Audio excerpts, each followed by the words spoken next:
Black Ops 1, the game that started the longest running and highest acclaimed subseries in the Call of Duty franchise. A game smack dab in the middle of the golden era, Black Ops may be one of the last games where the devs were truly firing on all cylinders.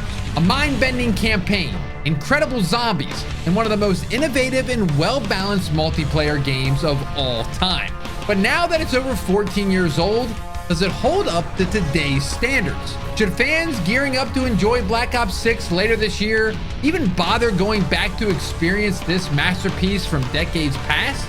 Well, let's dive in and take a look. The numbers, Mason. What do they mean?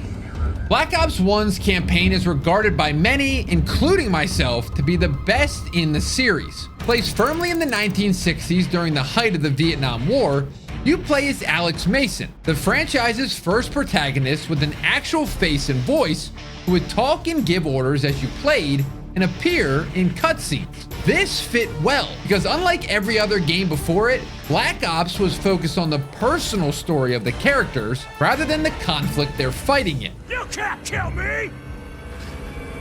You shoot, GI, you shoot! Fuck!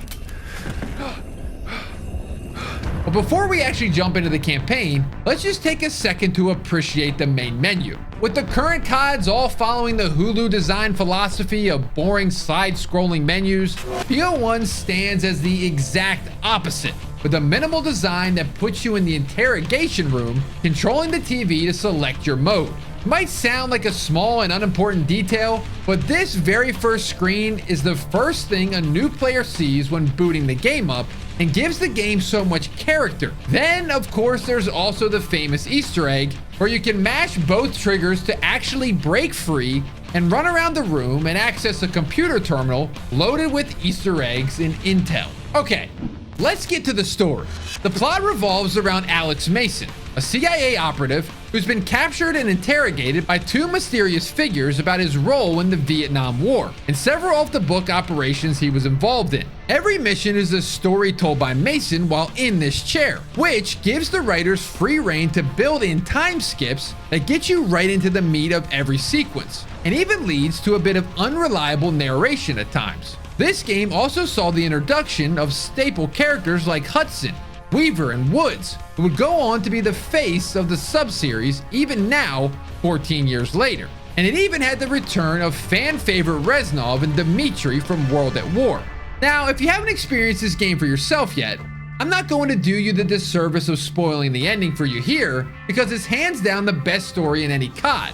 But let's just highlight a few of the best missions. There's Vorkuta, where Mason is placed in a Russian gulag, and with the help of Reznov, they plan and execute an escape. Starting with literally nothing but a makeshift shank, you push your way out of the prison, eventually upgrading your firepower to pistols, assault rifles, and eventually a death machine as you enact Reznov's 8-step plan for freedom. Come on! Step 8, Reznov! Freedom! For you, Mason! Not for me! Reznov! Other fantastic missions include one in Kowloon, where Hudson and Weaver take down a scientist behind the deadly Nova 6 gas, and you have to escape the Spetsnaz forces by parkouring from rooftop to rooftop. There's even a hidden thunder gun you can access by doing a quick Easter egg as an added bonus. Another one is WMD, where you're tasked with infiltrating a snowy Russian outpost and play as a Blackbird pilot commanding a ground team from objective to objective before switching to that ground team to breach and clear the facility in super slow-mo. The game wasn't afraid to lean into its over-the-top action movie vibe, and it's great. Meanwhile, the story also has about a half a dozen Vietnam missions, ranging from sneaking around in the underground tunnels, all-out assaults on Hue City, and even vehicle missions that see you piloting helicopters and boats, making for some diverse gameplay that once again leaned heavily into the action movie vibe. And just like World at War, when you finish the campaign, you'd be thrown straight into... Black Ops 1 was really where zombies went from a little side game to a fully supported mode. And looking back, a lot of zombies' core mechanics can be traced back to one of the game's 6 incredible maps, starting with the 2 available at launch. First was Kino der Toten, a German theater taken over during World War II. This is probably as standard as a zombies map as you can get, which isn't a bad thing. It's a perfect map to get acquainted with the mode. You have standard doors that open standard areas with standard perks, weapons, and the mystery box.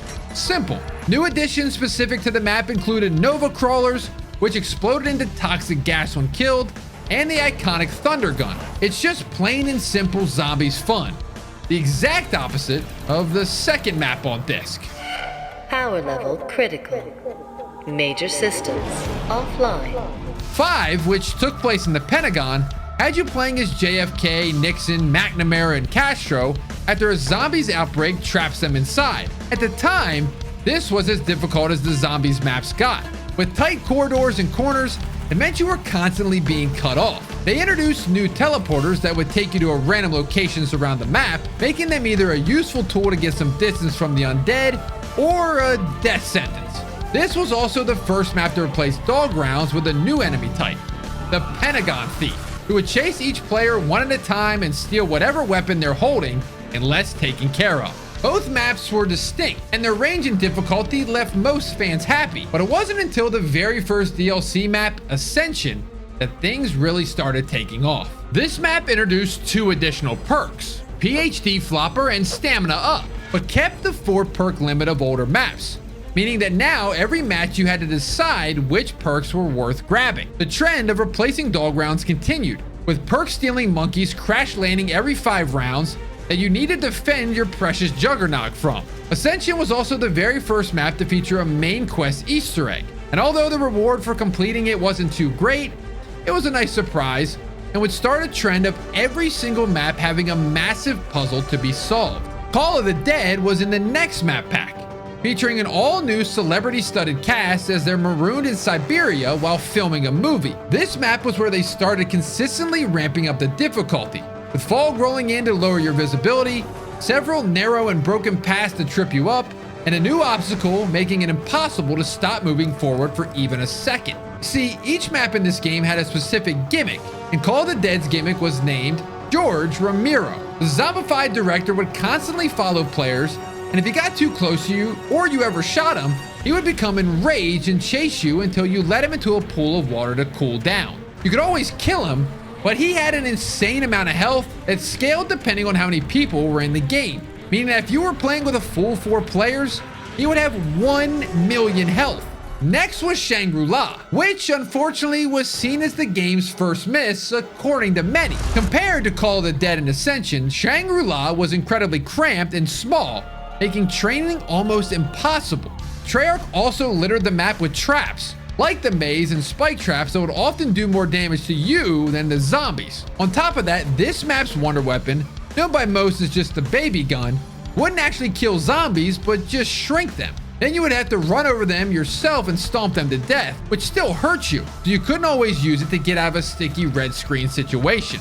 Despite the difficulty, Shangri-La was still a pretty solid map visually, and this map's Easter egg specifically really raised the bar for what players could come to expect going forward. And that brings us to DLC 4, Moon.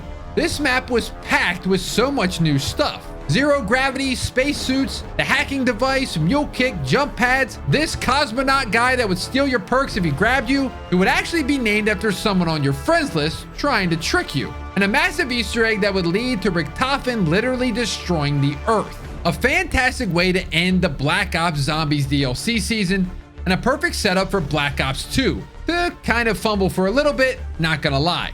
Outside of those 6 maps, there was also Dead Ops Arcade, which was fun for a quick break from the action, and in the last DLC, they even remastered all 4 OG Zombies maps from World at War with updated graphics and weapons, making BO1 the definitive Zombies experience for quite a while. And that finally brings us to the part that you've all been waiting for, multiplayer.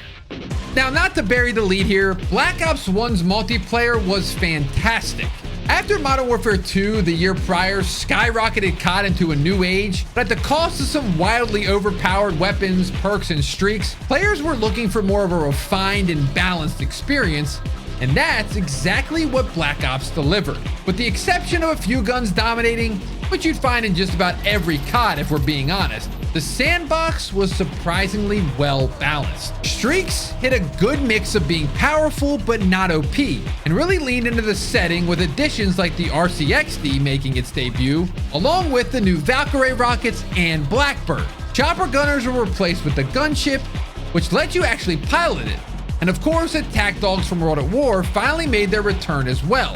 And each streak felt unique and stylized to the game's world in a way that we just don't see too much anymore. And that personality spilled into the weapons too, with each gun feeling unique.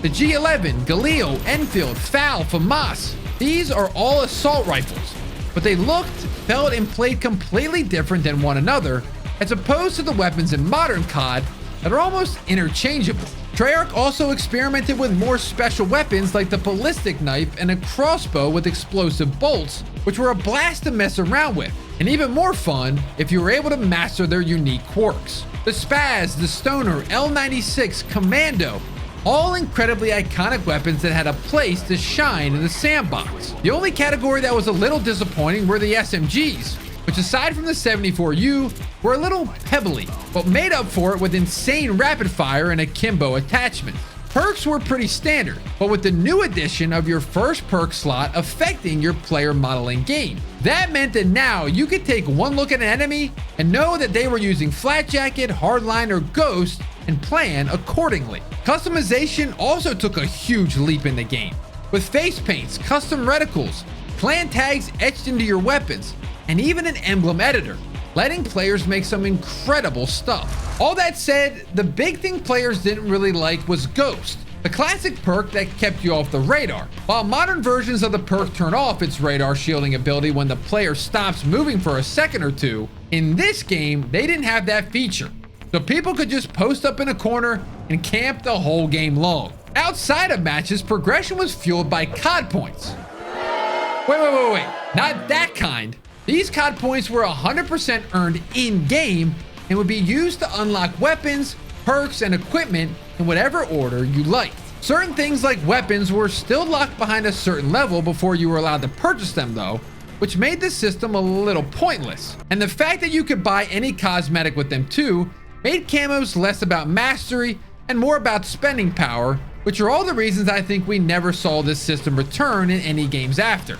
Mode-wise, BO1 didn't launch with too many new 6v6 game modes, and instead, Treyarch focused their efforts on creating new game types outside the 6v6 umbrella, like wager matches, where you can ante up your hard-earned COD points in one of 4 free-for-all modes.